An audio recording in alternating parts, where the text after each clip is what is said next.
usunayo wakho. Akhululeka. So njalo wise tell me kwenzakalani uphethe kahle noma uyanisa. I'm happy shame. I'll shut down. I'm very happy. Ngiyamthanda but sihlezi silwa still fighting the same shit. Awungeke ngizokutshela phethe ubani ke kodwa ke yini oyithanda ngaye mhlambe isex yenza kahle kamereni noma uqabula kahle noma imali ukunikeza kahle yini oyithanda? Kuyena ngithanda ubiyena. Ayakwazi ke. Yeka. Ayakwazi wasenhlale kahle. Yeka. Uthanda umuntu wesilisa. It's either unemali noma ukuphethe kahle. Ungiphethe kahle. Noma ukunika kahle kamereni. Unginika kahle. Oh, ngifuna leyo ukuthi uyakunika. Uphethe kahle. Yeah. All right. So into eyihlalele about boyfriend. Yeah, I'm happy guys. Can we not jolly and peace now? Just be happy.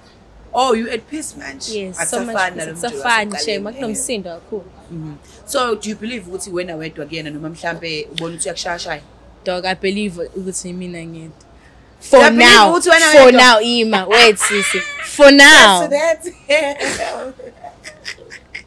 For now. Uthi uyedwa ku relationship yakhe for now.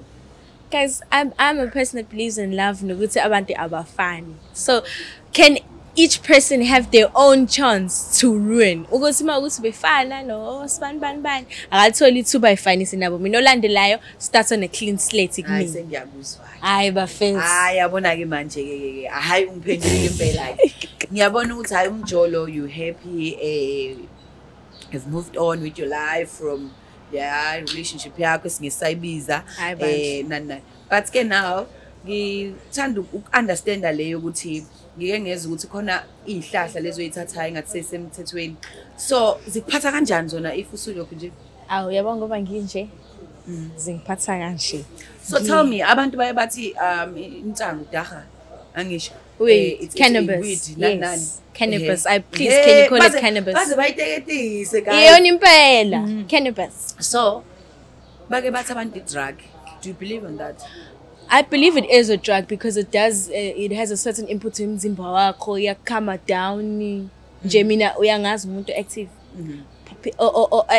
okay ngizothini ongekho active yabo umusopa mengisopa yes mangisopa I'm quiet I'm inactive nje but as soon as I smoke weed I can yabo interact nomuntu ngikhululeke yabo be on yabo.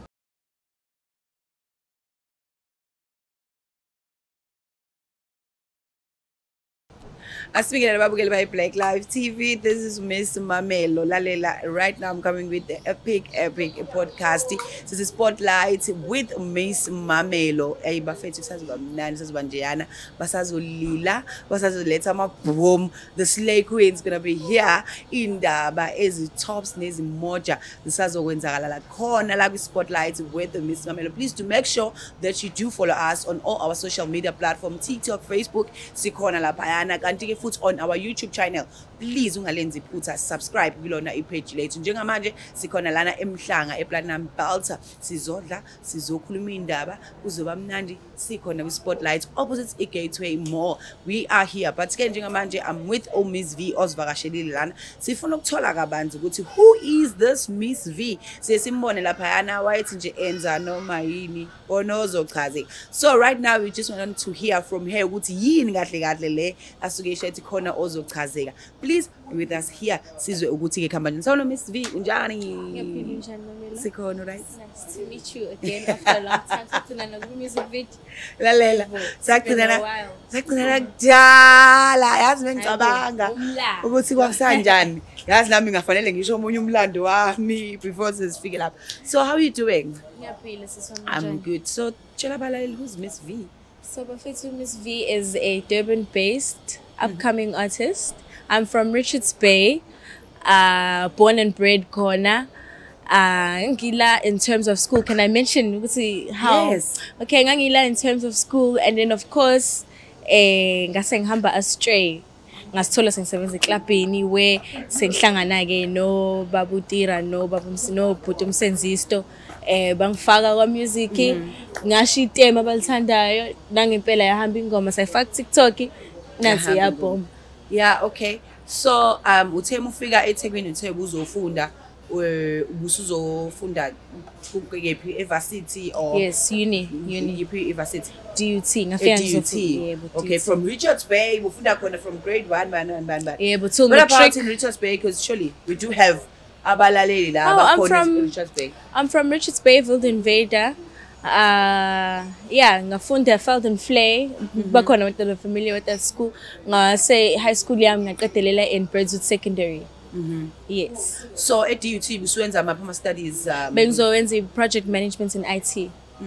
Yes. so kwenzakalani kuyenzeka the first year, I'm not gonna lie, I question it. Do I really want to be in school? I dropped out. My first, everybody, you know, I'm a putake. I drop out. I pinned everything. I apply. First year? Yeah, my first year. so drop out all the way from Richards Bay abazali bathini Awu bathe lalela babeli basilalela sibonga ukuthi awuqedanga unyaka usimoshela imali usitshelile nje ukuthi okay saheli nje bethu ukuthi kahle kahle into ofuna ukuyenza thatha leyo gap year leyo buye ke kuthina mase ufuna ukufunda. Okay, so during this gap year buwenzani Yona phela music traveling no botira nenza music la working yes Okay. working eclubini warehouse ngangisapusha nano promotion ke sakhona no you khona la eThekwini. Okay, So ngaqhubeka naleyo nto ingilethela income kumnandi futhi kuphileka. So I didn't see anything wrong with it. I carried on. okay, tell me more about this life yaseclubini, because ngiyazi ukuthi lapha eclubini bethu fika ni nje nani so no Mfethu phela vele you skip. Mina ngintshela life yaseclubini vele you skimpy going to have fun. Uyodla ubusha bakho what you can wear whatever if man topic isn't that we wear noma eclubini. No, I'm asking, the question is that eclubini nje impilo yakhona kwenzakalani Yabo. You go there uyoyiphilela nje. You go blow off some steam, enjoy some good music nje with your people. If you drink alcohol, uyiphuzela alcohol wakho. Nje club scene is a very happy place. Nje. So there's this thing It's very rare emaklabhini ubona. uthola abantu banithengela amachwala champagne. I've never been part of that. I've always been nje ngitlanhla yami, I've always been on the side. eThekwini ukuthi ngaza ama host awu ama club kanti vele ngangasebenza as a host. So connection bami nje ukuthi ngiyafika ngiphuza rider no rider. So leyo ukuthi mhlawumbe nisifike nomuntu azosithengela ngaze ngafinyelela kuyona baba. So wena kahle kahle ubufika usetheli Sengitheli. Yebo. ufike nje wena usubangena Sengizo operation sengidakiwe ngimuka ngekhaya. uhambe nje. So tell me ukuthi ke kuleyo mpilo leyo yaseclubini nalendlela oyichaza ngayo umbukele esekhaya no right now abanye abantu banalento leyo ukuthi eclubini amantombazana ayakhona amantombazana angaziphethe kahle amantombazana angafuna ukufunda amantombazana nje athatheka noma kanjani. So wena what can you say right now kumuntu nje usubukele njengamanje Uyayidecide into ofuna ukuyenza, honestly uyayidecide into ofuna ukuyenza. It is wrong for me because eThekwini we weren't sent mina from my side. I wasn't sent to go out for clubbing in Naloka. They're very strict, so it is wrong. There's nothing very exciting. It's always the same thing, weekend after weekend after weekend after weekend. But it's good to just go and have fun, Kona. But not always, yabo. Not always. Ngabi into constant. Usengazi manje wena usanampilo. Yes, so fully dedicated to a club. Unless mawusebenza kwazi usuphelezela abasebenzayo every day uyafika uzophuza nje uyatakwa nje. It's not even good for your health, for your personal health and well-being.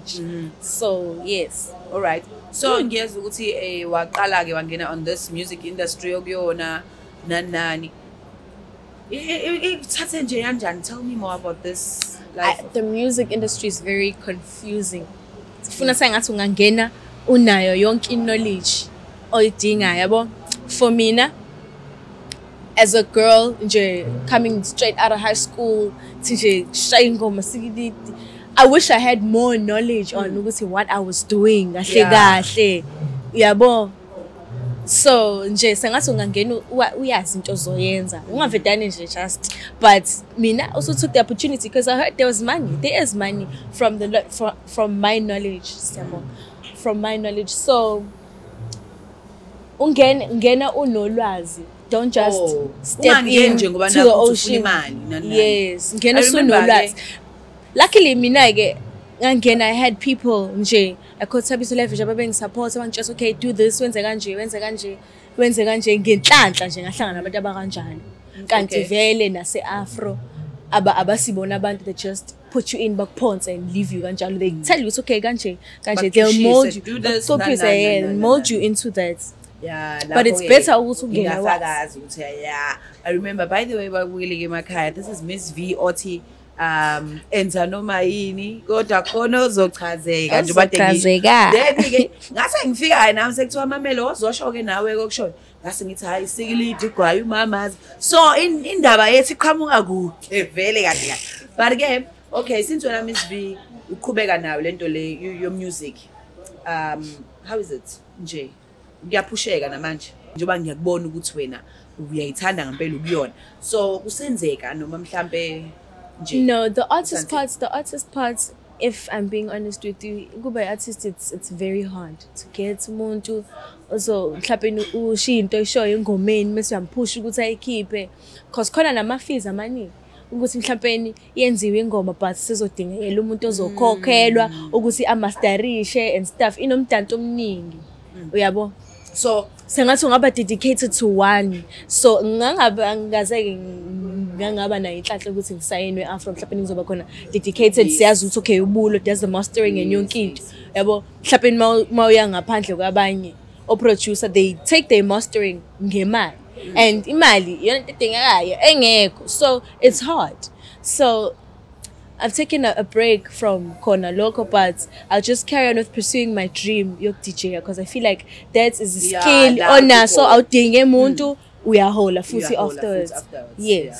So ngiye ngibone ukuthi nami bangihlupha mamelo sicela abantu laphethu uzama nami ngiya DJ ize ngithole nezingane nangasekhaya ezincane abanye base varsity mfethu siyayizama lento mfethu siyabona usuhamba nobani so abantu ngendlela abakubuka ngayo surely nawe vele bebona ngathi uvula uzovula zonke icapha I have shame dealt with abantu ukubona because manje abantu banalento yokuthi if umuntu waqala wavela ku TV waba no music video waba negama zakhe lelo njengoba bazi ukuthi okay there's Miss Mamelo Sikilidi or senegama zakhe lelo because waqhamuka ne Sikilidi okay so Miss Mamelo manje useyayitshela you understand so wena njengoba u Miss V uthi yenza noma yini sebeyakubona uya DJ lapho uyacula nani yini ongayisho kubona just ukuthi guys I'm not the person that pulls the strings nami I was lucky to kuba naleso step sokuthi ingoma recognized such a big brand which is the Afrotainment era yabo yapusheka it doesn't mean ukuthi everything izopusheka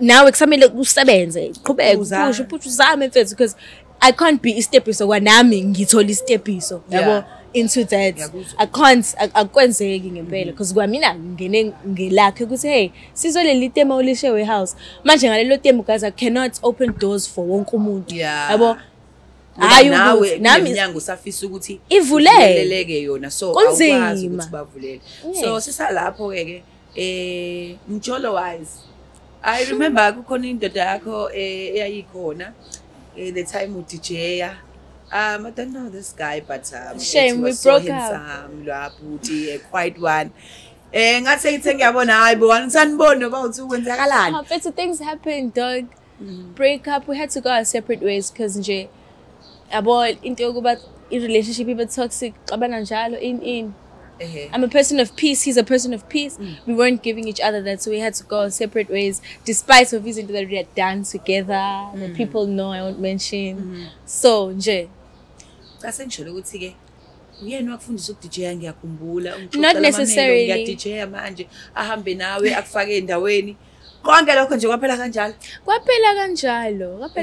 guys but we still talk we're not enemies but kuphelile nisakhuluma kodwa we cool awumkhumbuli nje hayi lutho he's got his own person nami nginayo wambandla usunayo wakho akhuleka so Mjolo wise tell me kwenzakalani uphethe kahle noma uyanisa I'm happy shame shit I'm very happy ngiyamthanda but sihlezi silwa still fighting the same shit awungeke ngizokutshela phethe ubani ke kodwa ke yini oyithanda ngaye mhlambe isex yenza kahle kamereni noma uqabula kahle noma imali ukunikeza kahle yini oyithanda ngiyena ngithanda ubiyena ayakwazi ke yeka ayakwazi wasengihlale kahle yeka uthanda umuntu wesilisa it's either unemali noma ukuphethe kahle ungiphethe kahle noma ukunika kahle kamereni unginika kahle ngifuna leyo ukuthi uyakunika ukuphethe kahle yeah all right so into ehlalele about boyfriend yeah I'm happy guys can we not jolly and peace now just be happy you at peace man yes so much it's a fun shame akunomsindo kakhulu so do you believe ukuthi wena wedwa kuyena noma mhlambe ubona ukuthi uyakushashaya dog I believe ukuthi mina ngedwa for now Ima wait sisi for now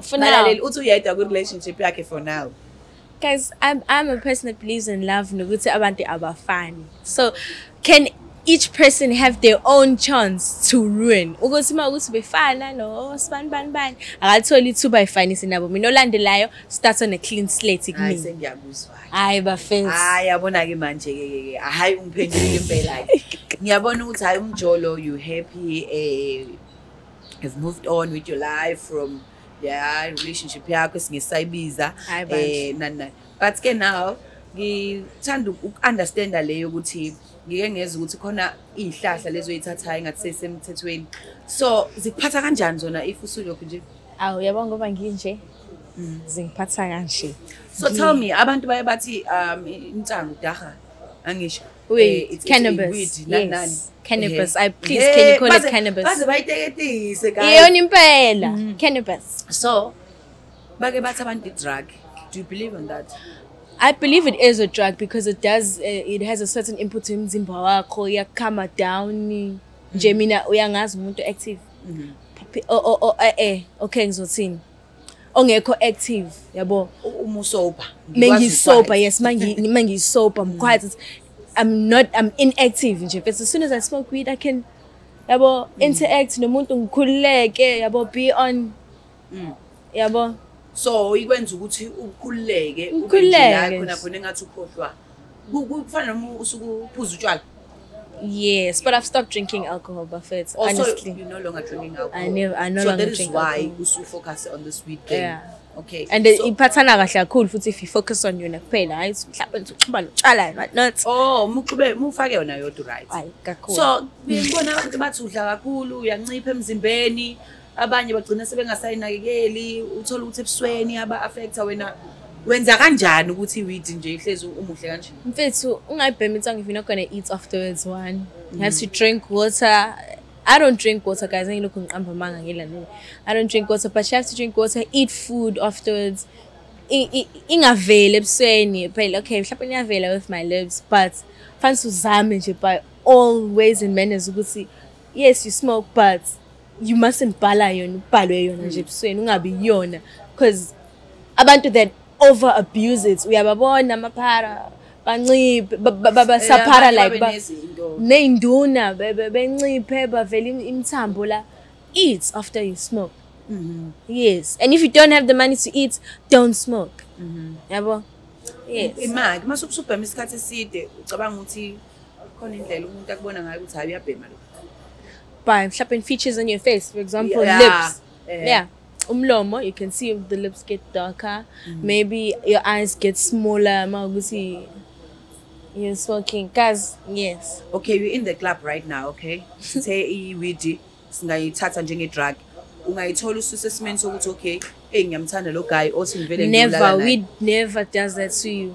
hayi utshwala lobo guys obenza ukuthi ugcine usube yes ube over excited over confident and you just want to pick at everyone mngani wami intsango calms you down see njoba uhamba club wakwayithola mhlawumbe usuyolala nomuntu ungaqondile because of alcohol njoba alcohol abuse never uyenza kanjani nje le ukuthi ngifike ngimina ugodwa ingaqomile qala ngokuthi uhamba nobani usifike lapha host ama host don't do that to you well the host that I know host you have ibhodlela ibhodlela ebhekane nawe you don't have to repay anyone with sexual conduct in any sort ngoba uyazi ukuthi it's a freebie vele so yeah you have a snake and so very nice Angizisa phela mina nami.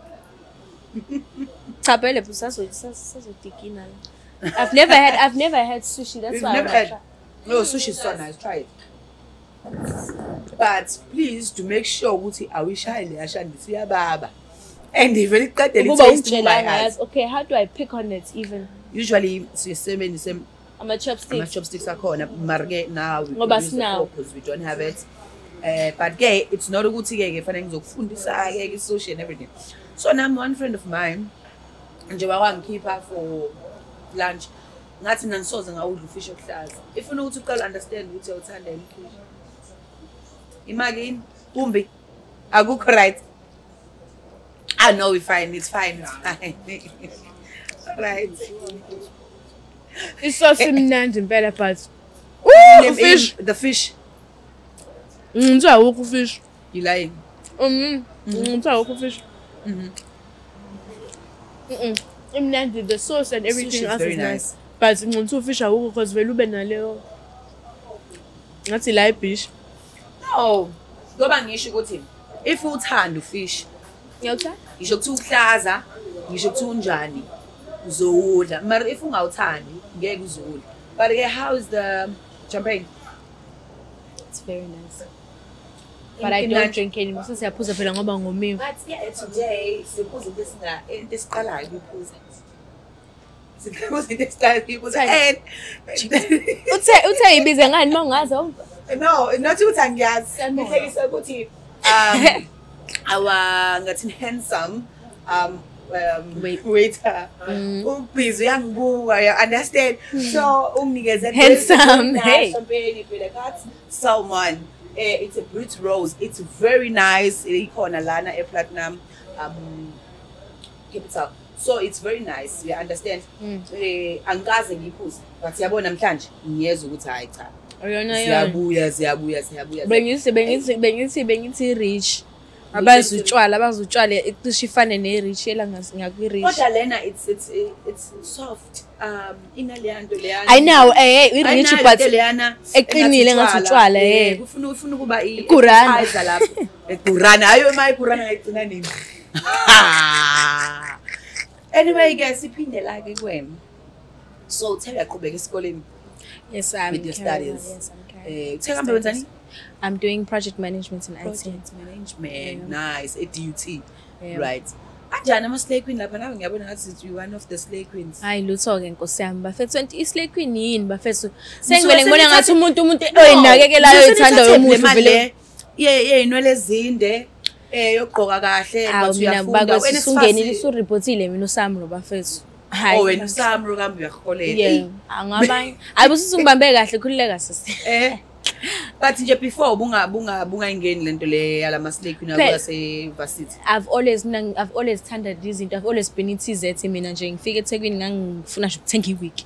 So already nje isipane ngasithola through Khathaza warehouse ngathola 4,000 rand ngina19 imali engakanani ngaze ngawuthola ngisho ekhaya 19 4,000. Okay, wenzani? Ngangisebenze warehouse as an MC. That's way nje ngahlangana nomsenzisi Tonotira then sase saya studio from them.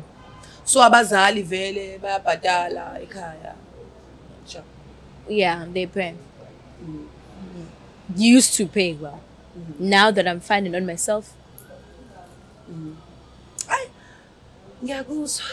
And right now I'm in a moment whereby nje nami sengibuka ngenye indlela hayi ngale ndlela yogogo ukuthi people abaya emaclubini or the girls abasuke begcwele emaclubini ngoba nje basuke beyela izinto enjinanje yabo.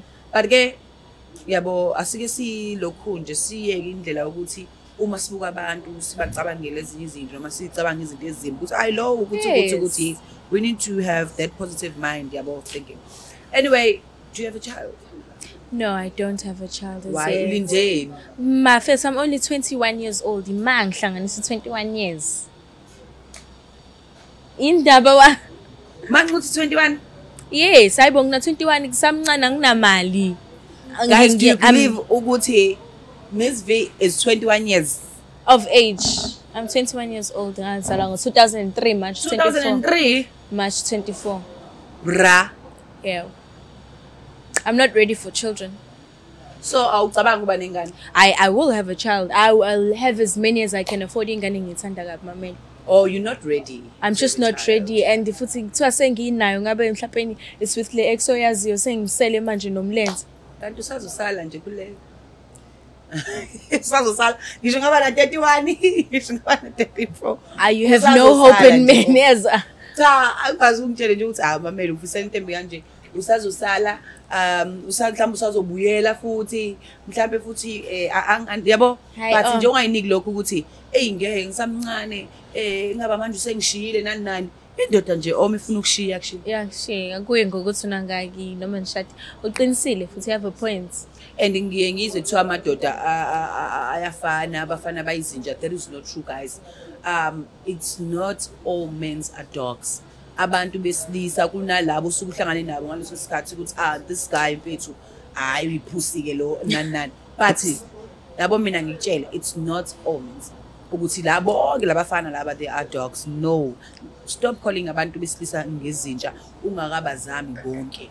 Namantombazane ngomjalo akusibona wonke amantombazane nithi beach laba nani cha sibona bonke ingoma inkinga awakafiki thina isi-right esiwuholy bakithi nje esikhazi mlala.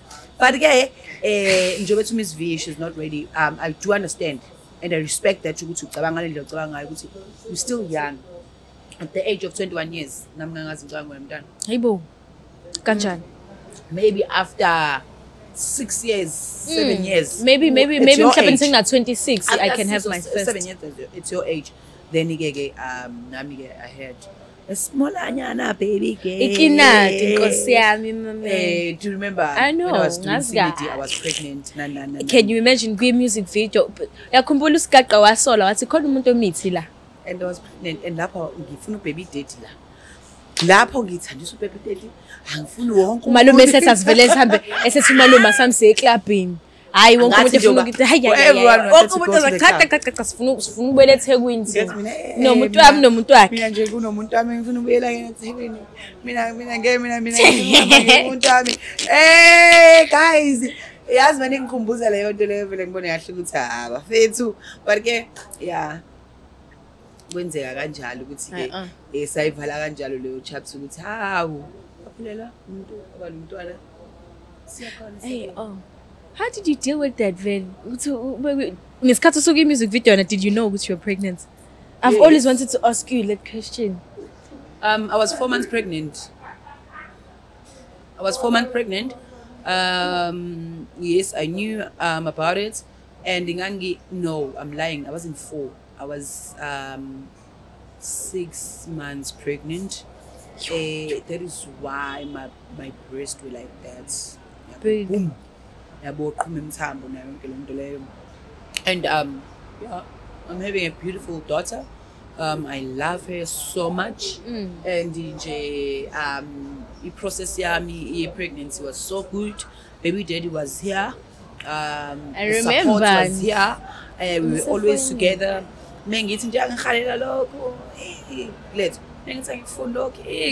So nami ngifisa uku-experience pregnancy kanjalo ukuthi abe khona at least for the pregnancy because I feel like that's the time when you're most vulnerable ama-feelings yonke. You understand? Into emnandi nge-pregnancy, the baby daddy needs to be there. Baby daddy umele abe la eduzane kwakho. You understand that? Umele akusupport nani. After ke usu-deliver ke nani ke akubalulekanga. But yabo lapho especially if umuntu oqalayo because njengami ngiqala ngangifila special like a princess nani mengikhala kuyazwakala into engifunayo yenziwe. So I'm so happy. I'm dealing it and I dealt with it ngendlela right. Both of us were happy. Having a small kinati with usigilidi. Yeah, right. The original and futhi uyena usigilidi ngempela uthi kushutha ekhona na shutha naye. So shutha naye usigilidi ngempela. Hayibo. Phela shutha naye ula uyadlala naye uyadansa. Sananzo ingoma mama. So that is why ngisho ukuthi akusibona bonke abantu besilisa esingathi bayizinja because omunye umuntu athuka umuntu wesilisa nesimo sokuthi ubemfuna abe khona ngalesikhathi esemzimeni lo muntu wesilisa wangaba khona lapho for that person. So ingakho now uyasho manje umjolo wakho is good, Umjojo sihamba nje. everything is okay nani, so awucabanga ukuthi ungathi umuntu akuthi wrong. But I know it's still gonna come. Kuseza usayang gabi phela lo muntu enginaye manje uyang gabi usazobona abasha nami ngibona abasha. It's coming, it's still coming, and not to have faith in my relationship, but that room for disappointment, it's coming. Kuyona yonke nje into sokuwayenza yini into ongathi nje umuntu uxoxa manje uthi yabo le engayishaya flop noma ngeke ngabusenkingeni. Putting my relationship before my music career, because as soon as I started dating with ex wami lawyer, ngabeka yonke into behind me nje ngathi azini ngaphuma kwa music because of my insecurities abekhona ukuthi hawu uzolala nosibani you out ebusuku hawu ngeke expose into ezithile yabo, those insecurities that pop up relationship mawukuthi mhlawumbe umuntu esifazane sesobe sihamba nama males angama celebrity having all the attention on you. So biggest mistake is putting my relationship before my career. That I feel God has opened a door for me, but I shut it. So if there's anything I should have focused more on my career. I might have been further if I did not shut it out.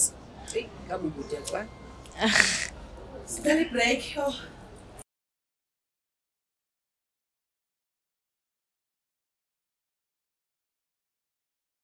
So ngiyakuzwa ke uyasho ukuthi hayi awufuni kuba nengane nani. So mengase kuthiwa manje umuntu wakho uthi nje ngicela ukuthi sizameni ukuthi sibe nengane ngenze njalo. Ngambheka and plead ukuthi inkosi yami at least ake ngenza lo 2 years ngiqedelele esikoleni and get that out the way. Ku 2 years nje kuphela. Uyasusale lo 2 years vele? Sale lo 2 years. Okay, vele 21 years. 23 I'm done. And futhi i-age yobe sivuma ku 23 yabo mhlambe usungakwazi ukuthi yes. Okay, tell me about your family, abantu abanjani ekhaya? What kind of family I come from? Family yami mfethu is a family of peace, umthandazo. Yabo? I'm so happy. Yes. Ngo 6 nje mandatory sathandaza kuseni uvuka ushaye umthandazo before wenze anything. Vuka usahlele empedeni nje kuthiwa kubanda kanjani nje uthi ugodola kanjani. Ngedolo uthandaza. Qhubeka nosuku ngedolo uthandaze ulale ebusuku. So I come from a family kanjalo. I wouldn't say they're rich. My mom is a breadwinner. My dad stopped working in 2008. Oh yeah. Yeah. My brother, uyasebenza manje right umluna. Nosisi wami she's well off. She's good for herself. Okay. So njobusala eThekwini basaqhubeka bayakunakekelana nani? No, not as much. Mhlawumbe mangizochitha yabo nje mfethu school fees into that they take care of. And then mina ngale mali ya summer I'm able to break it in between 3 months. Yeah, mhlawumbe ngizospenda lapho ngichoose ukuthi okay ngizospenda malini bese enye ngihlokanisa irent ngoba ngithanda ukuhlala eRes. Ngoba kwathiwa indaba ke thina yerent asingeni sisi ngoba uhlala eRes ikhona. Asihlangene ke indaba zerent uzobona. Hayi bandla, hayi no angithanda ukuhlala eRes. Ufuna ispace sakho. Sami nje ngedwa nkosami. Curfew yami ngoba ngiyazazi ukuthi nje futhi mangivuka ngifuna ukuhamba. iRes inama curfew nje uthi ngo11 ngo5 ama-gates avaliwe. So kule mpilo le nami ngeke ngahlala ngedwa empilweni yokuzama ukuyiphatha. Wena nje kunjani? Usamncane kangaka? I am stumbling like a newborn goth. Kunzima. It's not easy. It's not easy. It's not gonna lie. It's not I easy. remember. Kufanele mama mfethu. Ngeke ngicela ngiphe uclip sengizoze ngihole mhlawumbe next week nomhlawumbe imali ngizokwazi ukihlanganisa next week. Ngizama mfethu ngithi uclip ngihambe ngithenga inyama dog. Ngiyazi okay. Senzeka. It's not easy. I'm not gonna lie. Senze ucela umzali lapho khona because usakhona ngizomcela. I'm not fully independent yabo. I remember nami ngisasebenza so mina ke I'm coming from umndeni yes okhulekayo gogwami my father's side because ngihlala gogo baba ka baba wami so bengihlala noma but ke kahle nje when I was 2 months ngakhuliswa ugogo ababa yisumani ubaba bashadanga ne. So 2 different families lana ke ngidila nawo. So ngidila with 2 different families. Dila la ne side la kababa ne side la kama. 2 months ngifika la kababa. So ngikhuliswa ibona up until ngize ngibe nje dala ngize ngiye e high school. From high school ngabothi ngeke nabo ma phela ngithi iqunga khona. So ngitheme sengenza abo grade 12 kanje ngithi iqunga boma. So mengifika ngabo mana eside labo mama sibaningi kakhulu, I understand. Ma uzala mina nengane nosisi wami, khona ingane zomalume, khona ingane zo auntie. So nje sibaningi kakhulu. Ngiyabona that type of family. Ave ngiyifisa leyo nto ukuthi ngiphume emndenini okanjalo. Mina my family is not like that. Hlezi ukhona umsindo. So but ke you understand ukuthi if you having ifamily ningangako cousin no malume no bani ugcina sekunomsindo. So ekubeni kwami khona lapho mina bengile ingane yodwa ka eside labo mama ethanda ukukhuleka, ngile ngane yodwa ethanda ukuhlala yodwa, ngile ngane yodwa ethanda ukuthi let's go to emanzini olwandle, ngithanda ukuyolwandle, ngithanda ukuya kubona amanzi ahamba, ngithanda ukukhupha amanzi nani. But ke leyo nto leyo ubulwe nayo ngomoya ukhuleka because namaphupha ami abengafani nabanye abantu ngendlela engiyona. Ngifuna ukuhlala ngedwa, ngifuna ukuba ngedwa, angifuni ukuba nabantu. Even eAfro just akufica uhlelo wedwa usifika siba u3 nombani. So ngilowo muntu loyo oba naleyo moment yakhe yedwa. So I believe ukuthi labo bantu labo baye babizwe ngabantu engazi ukuthi abantu angazi abanjani, but asifani sabantu. So mina ngilowo muntu ohlala sifuna ukuhlala yedwa, ngifuna ukuba ngedwa isikhathi esiningi. Mengifika ekhaya phambi kwabantu ngabonela umamelo othanda ukukhuluma onjani. Mase ngisekhaya they know ngivala ikamero lami ngiba ngedwa, ngifuna ispace sami ngedwa, ngifuna nje ukuba quiet. I want peace, ngifuna indawo enepeace la ngisho. Why? Because is there no peace in like ekhaya? Hlezi kunokuxakaxaka, that's why uyivalela noma. Yes, yabo phezulu kamabe kunokuxakaxaka. So ngilo muntu ongawuthandi umsindo. Yes, I see. Mina I'm a very talkative person. But umsindo nje uxabana. But mase kuthiwa sixabane manje uzobona elinye side ngizovele ngitshele ngithi hayi shaya ngapha ndishaya ngapha because mina ngeke ngize ngibe kulento kuyona. And mina I'm a straight talker. If I have a problem with you, I go to you same time. I tell you ukuthi lalela u1 no 2 no 3 no 4 no 5 uyabheka. Angicela futhi ulungise kanje. I'm a straight talker person.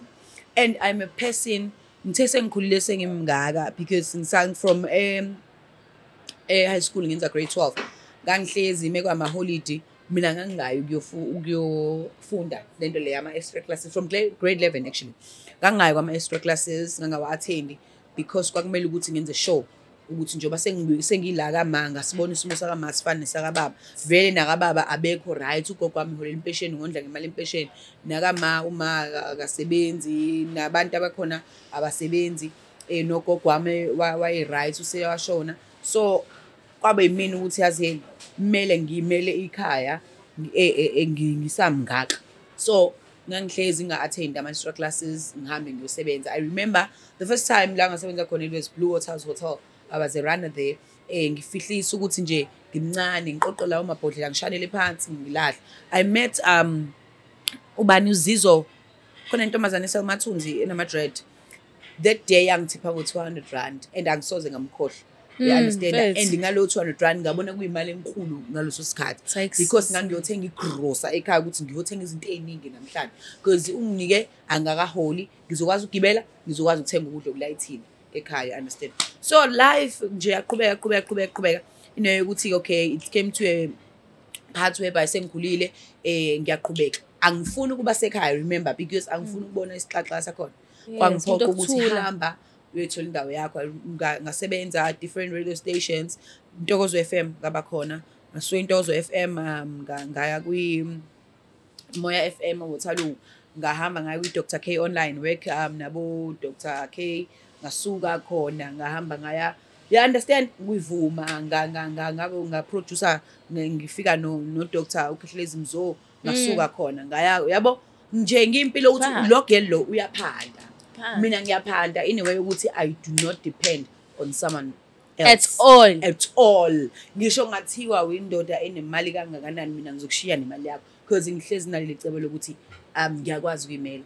You understand? So since a very young age. A very young age. Since a So very young mina age. angichazwa ubukhazikhazi angichaza izinto ezinjani because ngiyakwazi ukuyimela, ngiyakwazi ukuzenzela imali. Yabo futhi even my voice ingenzele indima enkulu kabi empilweni yami. La seqhamuka khona ke sengingena ku-industry music. Ngingayithola nokuthi ngiyobe ngiyona because mina ngangu-MC. Yeah, understand? That's the same story with me. I was an MC. Bengithi sengiyabona abo DJ Tiro Dladla balana.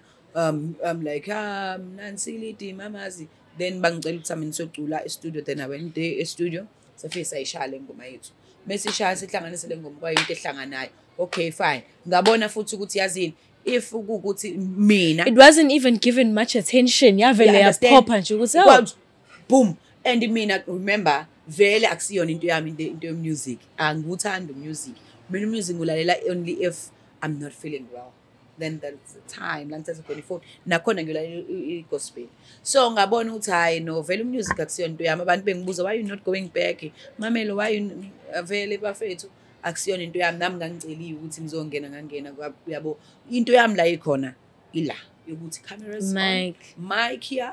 You know, I also feel like I was a bit hijacked in the industry because as an MC, I was actually working towards being a DJ, not an artist. And ngaba hijacked. And yabo, makuthiwa the biggest enemy of Plan A is Plan B. Plan A wami was to pursue a dream of being a DJ kahle kahle. And then ngoba i-pressure ukuthi okay, sunabantu abakukhulisayo abakade babakhona kwi-industry abafuna ukukumolda onakhohle but my first Plan A ngiba nalophe yalahleka lapho. So mina what I would say kumuntu osekhaya njengamanje ubukela ukuthi ungakhohlwa ukuthi usukaphi uthi ufunani empilweni. Uthe mina kusanjalo boom ngaphindela ngahlanze ngisahleli mina ke nobaba wami besinganayo i-connection yokuthi nje njalo besingekho nje close ngalo ndlela le yabo. So ngathi yazini okay but ube nakho ukuthi uma eshoda nga something uyazi uzathi phone angifonela ngitshela shoda nga something. Mina bengiyiphilisa lokuthi abazali bami baba stress free because bazowazi ukuthi mebefuna imali bebefuna something bazoyicela kumina. Isimo exactly that's happening ekhaya with my older sister now. Bazoyicela kumina. Mase ngekho right usizomdala. Owenzayo. So nami ngakuthatha lokho ngakubamba ukuthi resemblance yakho mamela. Basabancane abazali bami but I'm doing izinto ezi right for bona. Whenever they need me, I'm available. Whenever they want something, I am available to do for them nan up until ke ubaba bengafuni lutho ngami even if besingekho close but bengakubulala. Nya finish. And kwazi wathi sengikhulelwe wazenza wafuna ukuba close with my baby daddy because wayinalento leyo ukuthi ngifuna ukuthi umphathise kweqanda because lo ingane yami ubena leyo nto leyo ukuthi mina ngamane ngife ngingamfa and ebatshela futhi abantu ukuthi yabo mina not ngisaphila nenze lento lokusibani you understand. So up until 2013 July last year apparently my father died from security bamdubula washona. So nakhona lapho ngithatha nje lonto ngamgcwaba so kwaba right you understand. But ekumgcwabeni kwakhe istory sami silathi angikaze ngikhohle ukuthi ngubani. Baba uthe meshiya washiya kukhona o4 room about 3 wabamdala owakhe wagogo you understand. So I had to sell umuzo wodwa ukuze ngikwazi ukuthi ngivale indlela yonke into ibe right nani ukuba ngangenye ingane ngangizodayisa yonke into uthathele exactly. But right now ubaba la ekhona he's so happy. He's happy, yes, because you did the right thing. The girl or the woman engiyona namhlanje uyasho ukuthi la ekhona I mina ngakhulisa imbokodo mina I am a father ekhaya. I am a mother. Ngiyona yonke into ongayicabanga because if mangase kuthiwa mina angikho impilo ingaba difficult and sengilamkelile lo bizo akusiyena ke nombani umuntu okhethwayo kuleyo nto leyo. Kufuna ukuthi ube brave, kufuna ukuthi uguqe ngedolo ubuze ucele uNkulunkulu ukuthi uNkulunkulu guide me yona yonke lento. Ngeke kuthathwe nombani yabo njengoba nawe usho ukuthi older sister akusiyona ya nombani yabo wena nje umncane nabo bonke ngaqala uteteme ubone ngawusimpila ayikufuni nani vele mekusaqala kuba njalo. But if ubizelwe kulento lokuthi wena uzobheka ikhaya ikulandela noma ukephi Hey, indawo yokuthi and mina umshado osisi abadala angudingi. bayalibheka. Angudingi ngizomshiya nobani ekhaya noma kuthiwa You are so ngiyathola like my sister. ngiyophindela ekhaya because mina ibizo lami lisekuthenini ngibizela ukuthi ngiphathe ikhaya ngibizela ukuthi ngibe nomndeni and kuwumuntu onjengami ebantwini awuthandeki namhlanje bayakuthanda kusasa bakufuni unyamanyambana kuthiwa kanjani nabangani awusenabo kusasa nani and you pray about that. Mina I'm so lucky because I do have a role model, a mentor, uSizinhle engimtholile and I believe ukuthi uNkulunkulu wangiphendula imthandazana because ngathi ngikhule wangidlizela abangani and waletha umuntu okhulile kunami empilweni yami okukuthi yonke into engiyenzayo ngiguide oyena ungayenzi lento le ungakwenza ukuthi usuyabhedake la ongeke sugarcoat ongeke anginabukelisi ozongitshela straight if into eyiyona. So I think us as girls we really need abantu la ngaphandle abadinga abantu aba-real abangani aba-real. The reason why singekho right, the reason why sichomelana kangaka sitsakelana ngezinto ezibhedayo it because i-peer pressure abantu esihlala nabo vele mina mengihlala nawe ngilingana nawe ayikho into engizoyikhuluma nawe ngizokudlela umona if uqhamuka newive entsha ugqoke kahle nani but someone who's older than you kakhulu uzokujabulela if wenza something mina ngisho into encane usizinhle zikalala ngisho into encane engenzayo uyajabula athi push because unalento leyo ukuthi I see a light, I see something good, I see intombazane ezoba right kusasa enekusasa eqhakazile nani you understand anginandaba ngishona nomuntu wesilisa-ke by the way bangangishela bazi bathini I do not care because nginalento ngaphakathi ngumuntu wesifazane but ngaphakathi nalento ngumuntu wesilisa so uyabo uthi igcina isiclash. Oh yes, I get it. You understand? So oh yes, that's why yes, I'll have uzomela ekhaya because umuntu esilisa nje vele nje ifika ayidingeki so ingakho ngamdinga ukuthi kulabantu ekuthiwa banamasende esiswini. I can have a relationship now, tomorrow I don't want it, nani I don't care, I move on with my life. Amamelo. You understand? I mean I need a partner so understandana naye ngokuyinkinga athi ayinenkinga enje nami ngithi nenkinga enje asibekeni u10 rand beke u10 rand beke u20 rand nana asizaneni. That is a relationship engijabulela but ukuthi ngizoba nomuntu manje uzongitshela ukuthi eyenza lokho nani I don't need you. Mina I have ama-tenants ngiqashisile abantu engibababheke silungile I was about to ask silungile sihlangene kahle yahlangana 4 bedrooms. Wow sis. What advice would you give me nje ukuthi mhlawumbe mase singenela amalamsam la ehle siwathola asamba advice mina njengasunginike yona as a 21-year-old what must I do with this money besides from fashion wigs and rent in because ngiyabona it is a waste vele ukuthi ngiyarent ngabe ngihlale res. Mina what I can tell you to do ngemali unekhaya ne yebo nginekhaya but awunayo indawo yakho. I'm not saying ukuthenga imoto akukho right but ave kubhlungu ukuthenga imoto ungakabi nendawo ethiweni usamncane but wena ulucky ngoba usanemali ezingaka engenayo unemali engenayo lento yokubeka imali ayikho because kusasa uzohamba utshela ibank ukuthi hayi angisengiyayifuna imali yami emva kwesikhathi singaka nani into ongayenza uthola indawo yakho wakhe uthole abantu uqashise bahlala. Property is the best investment. Iy'ngane zakho zezula eyakho leyo ndawo akusiyona yama wakho akusiyona baba wakho. Remember baningi abantu imindeni ewile ngesimo sokuthi bayaxabana babangani ikhaya uthe unosomdala obhekelele ikhaya you said you're having somdala nobhuti bakho when you legcineni last one so ucabanga ukuthi ngelinye ilanga abazali bakho uma besengekho uzoba nama-powers ukuthi le ndawo kube yakho wena ufuna ukulwela into ekuyabazali bakho ngabe uzakhela into yakho yes so you need to start investing kwinto ekuzobe yakho by starting small wakhe lowo room uyazi ukuthi wayevele ngisahlala ekhaya ngisahlelelaphi ngiqashisile indawo yami you understand so by the time ususebenza usuthola umsebenzi into enzayo uyazi noma usufuna imoto uyazi ukuthi imoto yami ngiyoyipaka endaweni yami angiyipaka ekhaya sometimes abanye abantu they get excited ngey'moto uyibuza ukuthi ngeke mina ngize ngikwazi ukuthenga imoto ekubeni ngakabi nayo indawo.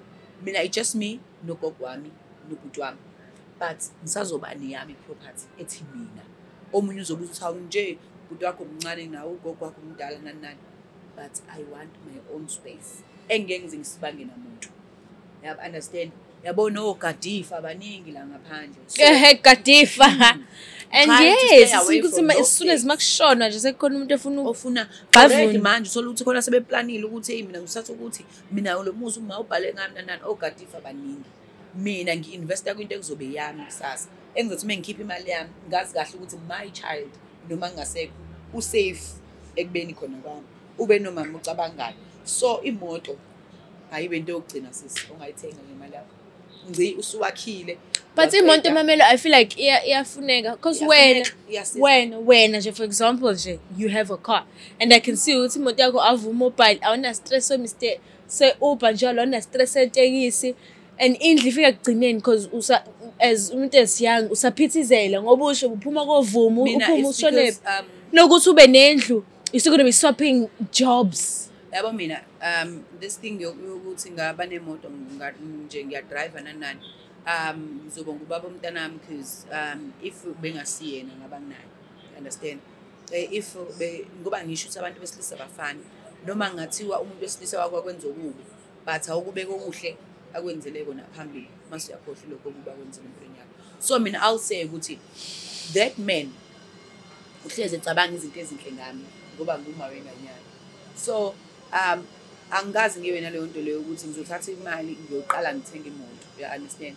But uyazi ngathatha imali ngaqala ngakho, you understand?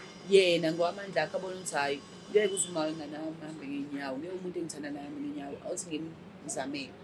Yabo into kanjalo.